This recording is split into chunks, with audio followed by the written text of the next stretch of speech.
ఇదిగోండి సార్, ఇదిగో starting hospital join చేసినప్పుడు అప్పుడు కలర్ చేంజ్ అయింది సార్. అమ్మ తల్లి ఎంత బాధ తట్టుకుందరా.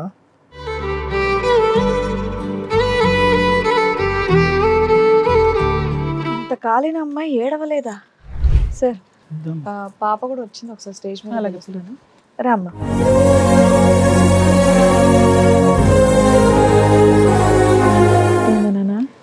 ఆహా స్ట్రెచ్ అవుతుందా నాన్న? చెయ్యి ఇంతేనా? ఇంకా చెయ్యి. జస్ట్ ఇది చూపించమ్మా. ఓ తల్లి,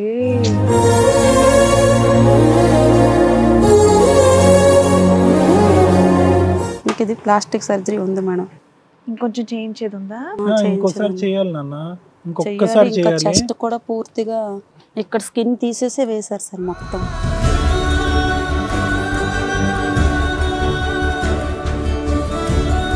ఇంకొక 3 సర్జరీలు పడతాయమ్మా.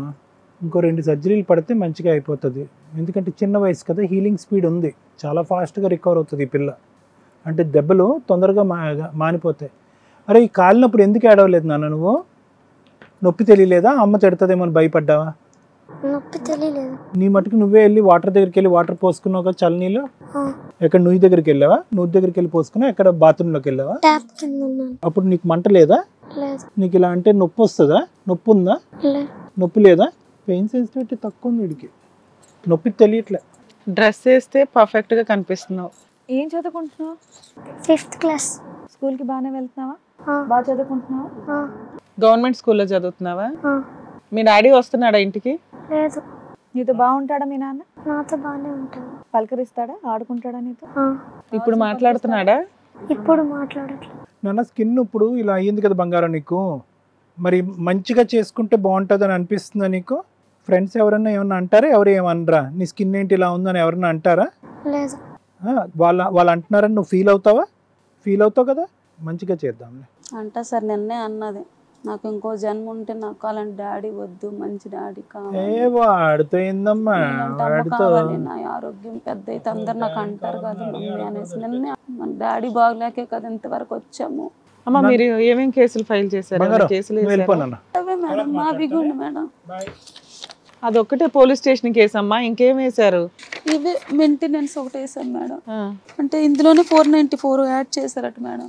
బోల్డ్ దగ్గరికి వెళ్ళాను సరే ఎవ్వరూ న్యాయం. పోలీస్ స్టేషన్లో ఒక్క నిమిషం, పోలీస్ స్టేషన్లో కేసులు పెట్టేసిన తర్వాత ఎవరు ఇంకేం చేయలేరు, ఎందుకంటే మీకు అమెండ్ చేశారు. ఫస్ట్ నీ కేసులో కనీసం కొట్టినట్లు కానీ సెకండ్ మ్యారేజ్ చేసుకున్నట్టు కానీ ఏమీ లేవు నువ్వు చెప్పినా కూడా.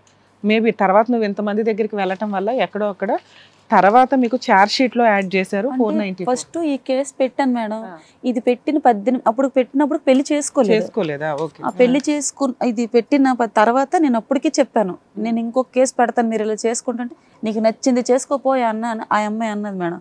అక్కడ 19 రోజులు 4 రోజుల తర్వాత పెళ్లి చేసుకోవాలమ్మా. నిన్ను వదిలేయాలి అనుకోని ఇంకో పెళ్లి చేసుకోవాలనుకుంటే ఆవిడ మంచిదా చెడ్డదా పక్కన పెడదాం. మీ హస్బెండ్ నిన్ను వదిలేయాలి అనుకుంటే డైవర్స్ కేసు వేసుకోవచ్చు కదా. అలాగే అన్నాను. డైవర్స్ వేసుకున్నాక కోర్టు డిసైడ్ చేసినాక ఆవిడతో ఈ లోపు జరగాల్సినవి జరుగుతున్నాయి, పెళ్లి చేసుకుంటాడా లేదా డైవర్స్ డిసైడ్ అయినాక. ఎందుకు కెరియర్ని పణంగా పెట్టి ఒక పాపని ఆ రకంగా ఉన్న మాకే చాలా బాధేస్తుంది చూస్తుంటే. సొంత కన్న కూతుర్ని అట్లా పడేసి చూడ్డానికి అసహించుకుంటూ నేను కూరగాయలు గుమ్మం బయటే పెడతాననే అంత హీనమైన పొజిషన్లో ఈ వ్యక్తి ఉండడానికి కారణం ఏంటి? ఆ లాజిక్కే అర్థం కావట్లేదు. ఎంతసేపు నువ్వు నీ కష్టాలు వింటున్నావు తప్ప ఆ కష్టాలకు తగ్గ రియాక్షన్ ఎందుకు అక్కడ అట్లా ఉంది అనేది మాకు అర్థం అవ్వాలి. అది అర్థమే కావట్లేదు. ఒక కూతుర్ని తల్లి ప్రేమించటం భూప్రపంచంలో అందరికీ తెలుసు తల్లి, జనాలకు తెలియంది ఏంటంటే తండ్రి ఇంకా బాగా ప్రేమిస్తాడు పిల్లల్ని, కానీ బయటపడరు జెంట్స్ అనేవాళ్ళు. తండ్రి ప్రేమ నీకు బయటకు కనిపించదు, అవసరానికి కనిపిస్తుంది. అలా లేని వ్యక్తి మీ దగ్గర ఉన్న వాటిలో నాకు ఒక్క పాయింట్ కనిపించట్లా. ఏదో వింటున్నాం సెంటిమెంట్ పండిస్తా పిల్ల ఇట్లా అనుకుంటున్నాం, కానీ నాకు ఎక్కడా కూడా మీ ఆయనకి నీకు బాండింగ్ బాగాలేదు ఎందుకు అనేది తెలియట్లా. అది నాకు తెలియదు. మా ఆయన కడితే ఒకటే అంటాడు మేడం, మాకు 18 సంవత్సరాలుగా టార్చర్. అదే ఏంటి టార్చర్ అంటే దానికి రీజన్ చెప్పడు మేడం. నీ దగ్గర లేదు. ఇప్పటికి ఎంతసేపు కనిపెట్టడానికి ట్రై చేస్తున్నావు మేడం, రీజనే కనిపించట్లా వీళ్ళిద్దరూ విడిపోవడానికి. ఒక వ్యక్తి నిజంగా సఫర్ అయితే అబ్బాయి నీ చేతిలో డైవర్స్ చేసుకో, ఎందుకంటే కెరియర్లో అతను ఉన్న కెరియర్ వేరు. సీనియర్ల దగ్గరికి వెళ్ళి సలహా అడిగినా కూడా ముందు డైవర్స్ వేసుకోరా బాబు, నీ జాబ్ పోతుంది, ఇవన్నీ పోకుండా ఉండాలంటే డైవర్స్ వేసుకొని తర్వాత ఏంటనే చూసుకోండి, మీ అమ్మాయిని వదిలే కొంతకాలం అంటారు. నిన్ను వదిలేసిన సీన్ ఎప్పుడు? మీ కూతురు కాలిపోయినప్పుడు. అవును మేడం. కాలిపోయినప్పుడు నిజంగా ఏదైనా ప్రాబ్లమ్స్ ఉన్నా పక్కన పడేసి భార్యతో ముందు కూతుర్ని కేర్ చేసుకుంటాడు ఎవడైనా. అమ్మో నాకు ఆ పిల్లని చూస్తే చిరాకు, అట్లా కాలిపోయిన వాళ్ళని చూస్తే ఇది అని తండ్రికే ఇట్లా ఉంటే బయట వాళ్ళు ఇంకెట్లా ఫీల్ అవ్వాలి? ఇప్పుడు మేము ఫొటోస్ చూసే బాబాయ్ అనుకుంటున్నాం, మీ ఆయన అట్లా అనుకోకూడదు. ఆయన వెళ్ళాలి, ఆయన చూసుకోవాలి, ఆయన కేర్ చేసుకోవాలి. అప్పుడు కూడా ఆయన నిన్ను వదిలేసి వేరే పెళ్లి చేసుకునే సీన్కి వెళ్ళాడు. ఎందుకు ఆ లాజిక్ తెలియకపోతే చెప్పలేం కదమ్మా. నాకే తెలిస్తే సరే పోలీస్ స్టేషన్లో ఏం చెప్పాడు, ఎందుకు చేసుకున్నారు ఇట్లాగా? ఆ పిల్లని పసిపిల్లని అట్లా వదిలేసి వాళ్ళు చేసే యాక్షన్ ఎంత అంత ఉండదు మీ ఆయన మీద, అదేమీ జరగట్లా. ఎట్లా ఉందో తెలుసా, నువ్వేదో బోళ్ళని తప్పులు చేస్తే నిజంగా డిపార్ట్మెంట్ లో ఇలా తప్పు చేసిన వ్యక్తికి ఎవ్వరు ప్రొటెక్షన్ ఇవ్వరమ్మా, రిస్కే తీసుకోరు వాళ్ళు. పాపకి సంబంధించి అంత ఫండ్ మిస్యూజ్ చేశాడు, చాలా కోపం వస్తుంది వాళ్ళకి. ఎందుకంటే వాళ్ళందరి దగ్గర అడుక్కుంటే వచ్చినాయి అవన్నీ.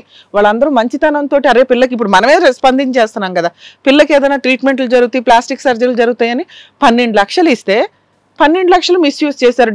వాళ్ళకి సంబంధించి ఎవ్వరు నీకు తెలియదమ్మా, కొలీగ్ ఫ్రెండ్స్ వీళ్ళు తెలుసు కదా. మరి నీకు డబ్బులు ఇవ్వకపోతుంటే ఏమండి ఏమన్నా మా ఆయన ఏదో కలెక్షన్ చేశాడు, మొన్న 1 లక్ష ఇచ్చాడు, మరి మిగతా ఇవ్వట్లేదండి అంటే వాళ్ళు ఆపేస్తారు కదమ్మా. నాకు ఈ డబ్బులు ఎంత డబ్బులు ఇచ్చారని ఎప్పుడు తెలిసింది? కేసులు పెట్టిన తర్వాత తెలిసింది మేడం. కాదమ్మా, నీ ఇంట్లో నీకు డబ్బు లేదు, పిల్లకి డబ్బు చాలా అవసరం అవుతుంటే ఏమంటే తీసుకురండి అంటున్నావు, తీసుకురావట్లా. నీ బాధ ఎవరితో షేర్ చేసుకుంటావు? వాళ్ళ కొలీగ్స్ తో వీళ్ళతో వాళ్ళతో షేర్ చేసుకుంటావు కదా. అప్పుడు వాళ్ళు ఏమంటారు, అదేంటమ్మా మొన్న ఆయన 1 లక్ష ఇచ్చాడు, ఈయన 50,000 ఇచ్చాడు, ఈయన 2 లక్షలు ఇచ్చాడు అని ఏదో చెప్తారు. మాతను ఇవ్వకపోతే మేమేం చేస్తాం? ఇచ్చారని నీకు అప్పుడే చెప్పారుగా. కష్టం ఉంది, మీ ఆయన నువ్వు విడిపోయారు నిజం, పిల్లకి జరిగింది దారుణమైన అన్యాయం జరిగింది ఓ రకంగా. అది యాక్ట్ ఆఫ్ గాడ్ అనుకోవాలా, మీలాంటి కర్మ కొద్దీ అలాంటి తండ్రి దొరికింది అనుకోవాలా, ఈ సెంటిమెంట్ వరకు ఓకే. కానీ మిగతావి మీ కేసు నాకైతే రీచ్ అవ్వలేదు, నాకు వర్కౌట్ కూడా అవ్వట్లేదు, తెలియట్లేదు. కేసు రిజిస్టర్ అయ్యింది, మీరు చెప్తున్న క్రైమ్ కి ఆ కేసు ఎంత స్ట్రాంగ్ ఉంటదంటే ఆయన జాబ్ తీసి పడేస్తారు తల్లి. మేడం ఫస్ట్ అలా రియాక్ట్ అవ్వలేదు అంటే ఇంకేదో పార్ట్ 2 ఉంది, అది మాకు తెలియట్లేదు, నాకు రీచ్ అవ్వట్లేదు ఆ పార్ట్ 2 అంటున్నా. ప్లీజ్ ఏమనుకోవద్దు ఇందులో. మేడం నాకైతే తెలిసింది ఇదే మేడం, నిజంగా మీరు నా పిల్లల సాక్షికి చెప్తున్నాను మేడం. ఇక్కడ 3-4 ఓకే, అసలు మేము అడగట్లా, మీ పార్ట్స్ మేము అడగట్లా. మీరు ఇక్కడ పిల్ల విషయం లీగాలిటీ అయితే చెప్తామమ్మా. ఎందుకంటే ఈ స్టోరీలో నువ్వు చెప్తున్నది కన్ఫ్యూజ్ బేబీ, మమ్మల్ని చూసి టెన్షన్ పడి కొంతమంది అటు ఇటు చెప్తూ ఉంటారు, అది కూడా నేను అనట్లా. మేము కాసేపు మాట్లాడిన తర్వాత నిజాలు బయటకు వస్తూ ఉంటాయి. మీకు పెళ్ళయింది 20 ఏళ్ళు, 2 పిల్లలు, ఇంతవరకు నిజం. ఆయనకి అక్రమ సంబంధం 2 years బ్యాకే అని చెప్తున్నావు. అంతకుముందు పక్కింట్లో కూడా ఒకళ్ళు ఉన్నారు, నువ్వు ఏ రోజు కంప్లైంట్ ఇవ్వలే. ఆయన ఏ రోజు స్కూల్ ఫీజులు కట్టాడు, ఇంటి రెంట్ కట్టాడు. మేడం ఒక 1 month వెళ్ళిపోతాడు, 2 months దాక్కుంటాడు, అప్పులు ఉన్నాయి అంటున్నావు. అమ్మా నువ్వు చెప్పేది 19 ఏళ్ల కాపురం గురించి మాట్లాడుతున్నావు అమ్మా. సంవత్సరం 2 సంవత్సరాలు 5 సంవత్సరాలు కాదు. ఇంకోటి ఏంటి, ఆయనకు వచ్చే జీతం 80,000. మామూలు విషయం 80,000 అంటే క్వార్టర్స్ ఇచ్చి ఎంత చక్కగా బతకొచ్చు. మళ్ళీ ఇంటి రెంట్ కట్టాడు, స్కూల్ ఫీజులు అప్పుడప్పుడు కడతాడు, 15 నెలలు కట్టాడు, ఇలాంటివన్నీ వాళ్ళ అమ్మ నాన్న ఏమీ చేయరు. 18 లక్షలు 19 లక్షలు వాళ్ళు డొనేషన్స్ ఇచ్చారు. అయినా కూడా అమ్మా అంత డబ్బు ఉండదు కదా తల్లి వాళ్ళ దగ్గర. మా నాన్న ఒక్కలే కాదు మేడం, అక్క చెల్లెళ్ళు కూడా వాళ్ళందరూ ఇచ్చారు, ఈయన దగ్గర వసూలు చేయలేకపోయారు. వచ్చిన డొనేషన్ అడుగుతుంటే కదా పిల్లల్ని చంపేస్తాను అంటున్నాడు మేడం. ఇప్పుడు మాకు ఆ మెసేజ్ చూడండి మేడం. ఓకే మేడం పర్లేదులేండి, ఇప్పుడు మేమేం అనట్లేదు కానీ ఓకే, అంతవరకు మేమేం మాట్లాడట్లేదు. ఇక్కడికి ఎందుకు వచ్చారు మీరు? మేడం మీరు న్యాయం చేస్తారు, మీరేం ఎక్స్పెక్ట్ చేస్తున్నారు? నా భర్తకి నా పిల్లల దగ్గర రప్పించండి, లేకపోతే మాకు ఎటువంటి న్యాయమైన ఎందుకంటే నా పిల్లలకి తండ్రి అవసరం మేడం, ఆ పిల్లకి తండ్రి అవసరం ఉన్నాడు మేడం. తర్వాత ఫ్యూచర్లో అవసరం, నేను ఎప్పుడు చచ్చిపోతాను నాకే తెలియదు. ఇలా సెకండ్ మ్యారేజ్ చేసుకున్నాడు, ఇప్పటికి 10 మందితో తిరిగాడు, అయినా నీకు కావాలా? అసలు ఏం జరుగుతుందో నాకు తెలియదు మేడం. అందుకని మీరు కౌన్సిలింగ్ అతనికి ఇప్పిస్తారు, ఏం చేస్తారు? ఆయన ఏమైనా కేసులు వేసారా మీ మీద? నా మీద ఏమి, నేను అన్నాను ఇచ్చి అన్నాను అంటే ఇస్తాను అంటున్నాడు, సంవత్సరం నుంచి ఇస్తాను అంటున్నాడు. నువ్వు అంట మీరు సెటిల్మెంట్ మాట్లాడారా? మాకు ఇంత కాంపెన్సేషన్ పిల్లలకి నేను ఏంటి అడగలేదు మేడం, నాకు పిల్లలు ఉన్నారు. హిట్ టీవీ యాప్, ఇందులో short news, live news, entertainment shows, movies, digital magazines తో పాటు మీ జిల్లా వార్తలను కూడా ఫ్రీగా చూడొచ్చు.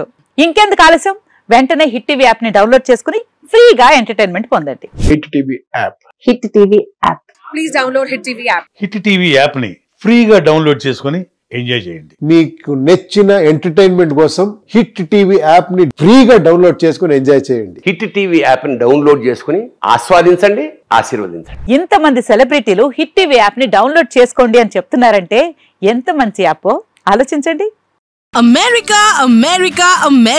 అమెరికాలో చదవాలనుకునే వాళ్ళకి విశ్వసనీయమైన పేరు మన శౌర్య కన్సల్టెన్సీ. UK లో 1 year masters, UK లో 1 year masters, 2 years work permit up to 5 years visa. Contact Shaurya Consultancy. Contact 89851 89851.